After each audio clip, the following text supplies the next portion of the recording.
ሰላም የቃና ዜና ቅምሻ ነው። የዕለቱ ዋና ዜናዎች በመጪው ሰኔ ወር 2017 ዓ.ም የአገልግሎት ዘመናቸው የሚጠናቀቀው የብሔራዊ ምርጫ ቦርድ ምክትል ሰብሳቢና ሁለት አባላትን የሚተኩ እጩዎችን ለመመልመል የተቋቋመ ኮሚቴ የፌዴራል የመጀመሪያ እንዲሁም ከፍተኛ ፍርድ ቤቶች ምክትል ፕሬዝዳንቶችን ጨምሮ 6 የመጨረሻ እጩዎችን መለየቱን አስታወቀ። የብሔራዊ ምርጫ ቦርድ እጩ አባላት መልማይ ኮሚቴ ያዘጋጀውን መስፈርቶች አሟልተው ተገኝተዋል ያላቸውን 6 እጩ አባላት ዛሬ ረፋድ በህዝብ ተወካዮች ምክር ቤት በሰጠው ጋዜጣዊ መግለጫ ይፋ አድርጓል። በጠቅላይ ሚኒስትር አብይ አህመድ መጋቢት 17 ቀን 2017 ዓ.ም የተቋቋመው ኮሚቴው ከሚያዝያ 1 ቀን ጀምሮ ባካሄደውና ለ21 ተከታታይ ቀናት በቆየው የጥቆማ ጊዜ ከ1000 በላይ ጥቆማ መደረጉን አስታውቋል። በዚህም መሰረት ከተደረገው ከ1000 በላይ ጥቆማ በተለያዩ ሰዎች በተደጋጋሚ የተጠቆሙ ግለሰብን በመለየትና ድግግሞሹን በመተው በተደረገው ማጣራት መሰረት በአጠቃላይ 168 እጩዎች በጥቆማ ቀርበው እንደነበር የኮሚቴው ሰብሳቢ ቀሲስ ታጋይ ታደለ ተናግረዋል። ከተጠቆሙት እጩዎች መካከል 12ቱ ለመጨረሻ ማጣራት ሂደት ያለፉ ሲሆን ከነዚህ ውስጥ 9ኙ ለቃለ መጠይቅ መቅረባቸውም ተገልጿል። ኮሚቴው በመጨረሻም የ9ኙን እጩዎች የትምህርት ማስረጃና የስራ ልምዳቸውን ለመገምገም ቃለ መጠይቅ ያደረገ ሲሆን በአዋጁ መሰረት ብቁ ናቸው ተብለው ውጤት ያመጡ 6 አባላት መለየታቸውንም ሰብሳቢው አብራርተዋል። እነዚህ 6 እጩዎች ኮሚቴው ያዘጋጀው 3 ዙር መስፈርቶች ማለትም የፖለቲካ ገለልተኝነታቸው፣ የትምህርትና የስራ ልምዳቸው እንዲሁም የቃለ መጠይቅ ውጤታቸው ተገምግሞ የተለዩ መሆናቸውም ተገልጿል። በዚሁ መሰረት የፌዴራል መጀመሪያ ደረጃ ፍርድ ቤት ምክትል ፕሬዝዳንት ተስፋዬ ንዋይ፣ የፌዴራል ከፍተኛ ፍርድ ቤት ምክትል ፕሬዝዳንት ተህልት ይመሰል እንዲሁም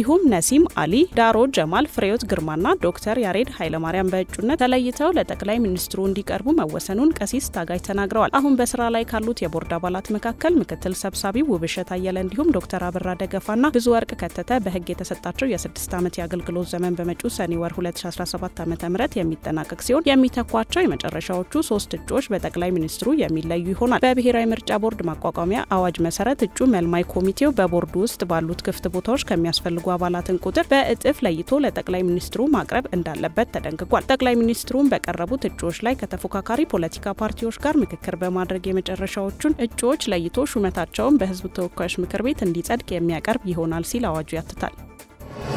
በአንጎላ በአንድ የነዳጅ ማውጫ ላይ በደረሰ የእሳት አደጋ ቢያንስ 17 ሰዎች መቁሰላቸው ተገለጸ። ትላንት በተከሰተው ቃጠሎ የመቁሰል አደጋ ከደረሰባቸው ተጎጂዎች ውስጥ 4ቱ ክፉኛ መጎዳታቸውን የሀገሪቱን የነዳጅ ዘርፍ ተቆጣጣሪ ዋቢ አድርጎ አዣንስ ፍራንስ ፕሬስ ዘግቧል። የእሳት ቃጠሎ የተከሰተው የአሜሪካው የኤነርጂ ኩባንያ ቼቭሮን እህት ኩባንያ በሆነው ካቢንዳ ገልፍ ኦይል ኩባንያ በሚተዳደረው የነዳጅ ማውጫ ላይ መሆኑን የአንጎላ ብሔራዊ ዘይትና ጋዝ ኤጀንሲ አስታውቋል። በቃጠሎ ጉዳት የደረሰባቸውን ሰዎች በባህር ላይ ከሚገኘው የነዳጅ ማውጫ ለሕክምና እርዳታ ወደ መሬት እንዲወጡ መደረጉን ዘገባው አክሏል። የነዳጅ ማምረቻው የቃጠሎ አደጋ መንስኤም እየተጣራ እንደሆነም ተገልጿል። ከባህር ዳርቻ 96 ኪሎ ሜትር ርቀት ላይ የሚገኘውና በቀን 220 ሺህ በርሜል ዘይት የሚያመርተው የነዳጅ ማውጫው 157 ሰራተኞች እንዳሉት የቼቭሮን ድረገጽ ያሳያል። 37 ሚሊዮን ህዝብ ያላት አንጎላ በአፍሪካ ሁለተኛው ድፍድፍ ነዳጅ ላኪ ሀገር ስትሆን ወደ ውጭ ከምትልካቸው ምርቶች ውስጥ የነዳጅ ዘይት ከ90 በመቶ በላይ እንደሚሸፍን የዓለም ባንክ መረጃ ያሳያል።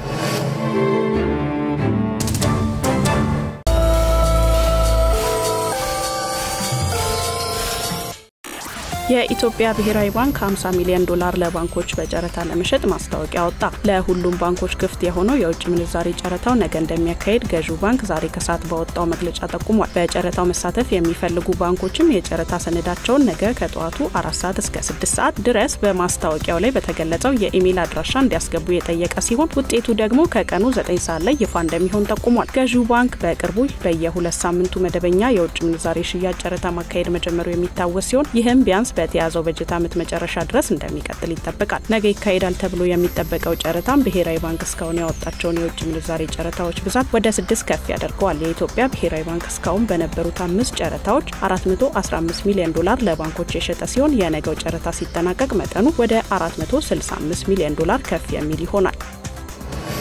ኢትዮጵያና ሃንጋሪ ተደራራቢ ግብርን የማስቀረት ስምምነትን በተመለከተ ሁለተኛውን ዙር ድርድር አካሄዱ። ሀገራቱ ተደራራቢ ግብርን የማስቀረት ስምምነትን በተመለከተ በቡዳፔስት ያደረጉትን የመጀመሪያውን ፍሬያማ ውይይት ተከትሎ ሁለተኛውን ዙር ድርድር በአዲስ አበባ ማካሄዳቸውን የገንዘብ ሚኒስቴር አስታውቋል። ስምምነቱ ተደራራቢ ግብርን በማስቀረት የሁለቱን ሀገራት ግንኙነት ለማጠናከርና ለንግድ ልማት መንገድ የሚጠርግ መሆኑ ተገልጿል። በገንዘብ ሚኒስቴር የህግ ጉዳዮች መምሪያ ኃላፊና የድርድር ቡድኑ መሪ ተወዳጅ መሐመድ የሁለት ጊዜ ግብርን የማስቀረት ስምምነት ግልጽና ሊተነበይ የሚችል የንግድ አካባቢን እንደሚፈጥር ተናግረዋል። ይህም በሀገራቱ መካከል የንግድ ልማትን እንደሚያፋጥን መግለጻቸውን ሚኒስቴር መስሪያ ቤቱ በኦፊሴላዊ የፌስቡክ ገጹ አስነብቧል። በሃንጋሪ ብሔራዊ ኢኮኖሚ ሚኒስቴር የዓለም አቀፍ ታክስ ዲቪዥን ኃላፊ ጂዮንጊው አንታል በበኩላቸው ተደራራቢ ግብርን ማስቀረት ለኩባንያዎቹ ምቹ የንግድ ሁኔታን እንደሚፈጥር መናገራቸውን የሚኒስቴሩ መግለጫ ጠቁሟል። በመጀመሪያ ዙር ድርድር አብዛኞቹ ጉዳዮች መዳሰሳቸውን የገለጹት ኃላፊዋ ሁለተኛው ዙር ድርድር በተጨባጭ ጉዳዮች ላይ መግባባት ለመፍጠር ይረዳል ብለዋል።